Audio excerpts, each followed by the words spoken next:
Hello fellow grower, magandang araw po. In this video, ang topic natin ay ano ba ang pagkakaiba ng coco peat at garden soil bilang pasibulan ng buto. May nagtatanong din sa akin paminsan-minsan na bakit ba laging coco peat ang ginagamit ko na pasibulan ng buto at pwede din ba itong garden soil. At dahil dyan, i-discuss natin ng konti ano ba ang pagkakaiba nilang dalawa bilang pasibulan ng buto. Unahin natin itong coco peat.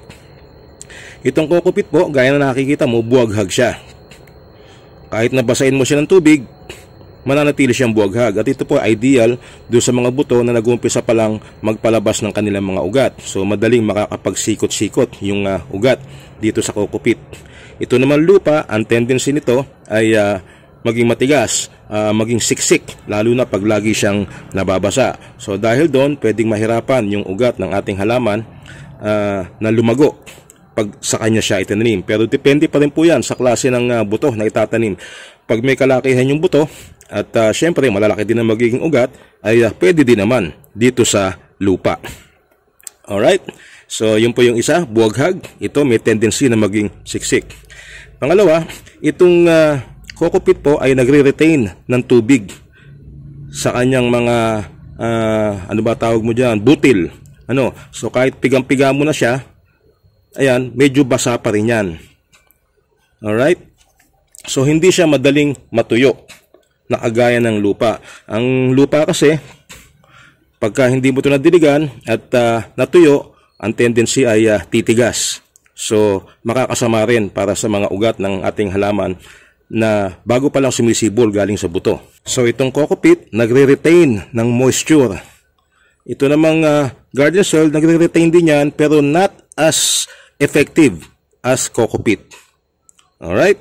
And then, ang isa pang pagkakaiba nila, itong coco peat po ay sterile. Ibig sabihin, malinis siya. Wala siyang pathogens, wala siyang bacteria. So neutral itong coco peat. Also, pagdating sa kanyang pH.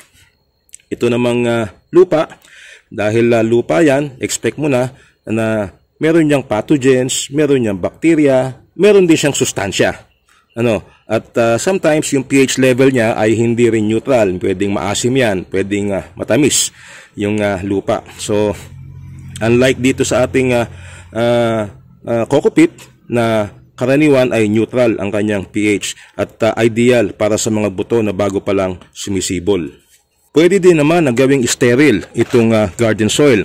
Actually, may mga nakita ko dati na itong garden soil na ganito, hahaluan ng pampabuhaghag, yung lupa, hahaluan din ng coco peat, hahaluan ng ipa ng palay, and then ang ginagawa bago pagsibulan ng buto, isinasalang sa apoy.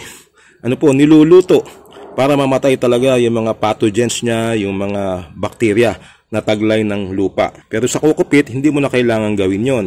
Kung alam mo na malinis ang pinanggalingan ng iyong coco peat, right away, pwede mo na siyang pagtaniman. Disadvantage naman ng coco peat, kasi puro parang disadvantage lahat sa lupa. Ang isang disadvantage nito, gaya ng nabanggit ko, yun nga ay wala siyang sustansya. So wala siyang fertilizer, walang makukuha sa kanya yung halaman, yung ating seedling pagka sumibol na, walang nutrient na makukuha dito sa coco peat. Kaya naman itong coco peat ay normally hinahaluan natin yan ng compost o kaya ng vermicast. Pagdating sa compost, dapat yung talagang composted na siya. So vermicast din. Pero kahit na pure coco peat, pwede mo siyang gamitin as seedling medium. Kasi itong ating mga seedling, halimbawa itong example natin, kamatis, yung ating mga seedling, pagka niya sumibol, ang unang lumalabas yan yung dalawang dahon na ito sa ibaba. Ang tawag dito ay cotyledon, yung dalawang yan. At dito sa cotyledon na ito, kumukuha ng nutrient yung ating seedling habang sila ay wala pang permanent leaves. So, kahit na walang sustansya yung ating coco peat, ay mabubuhay pa rin at lalaki itong ating seedling dahil meron siyang cotyledon. Anyway, itong cotyledon naman, unti-unti itong matutuyo. Later on, mauubos na yung kanyang sustansya. At doon, kailangan na natin bigyan ng makakain itong ating mga seedling na nasa tray pa. Kung sakaling hindi pa natin sila ililipat sa kanilang permanenting container na may kasama ng nutrients or fertilizer, dapat ito bibigyan natin dito once na medyo makita mong natutuyo na itong kanilang cotyledons. So, ang hatol ko dito, pwede mo ring gamitin na medium bilang patubuan ng buto itong garden soil. Nasa sayo yan. Lalo na halimbawa kung in-sterilize mo muna siya. Halimbawa kahit na hindi mo siya lutuin sa apoy, pwedeng ibilad mo ng ilang araw, tapos ay bibistayin mo siya para maging pino, and then sasamahan mo ng mga coco peat, halimbawa ng iba pang pampalusog ng lupa, gaya ng compost. Pwede rin siyang gamitin na pasibulan ng buto. Yun nga lang, mas maganda talaga pagka soilless medium ang ating gagamitin, kagaya ng coco peat. Pero sabi ko nga, pwede pa rin ang garden soil, at nasa sa iyo yan kung alin sa dalawa ang gusto mo.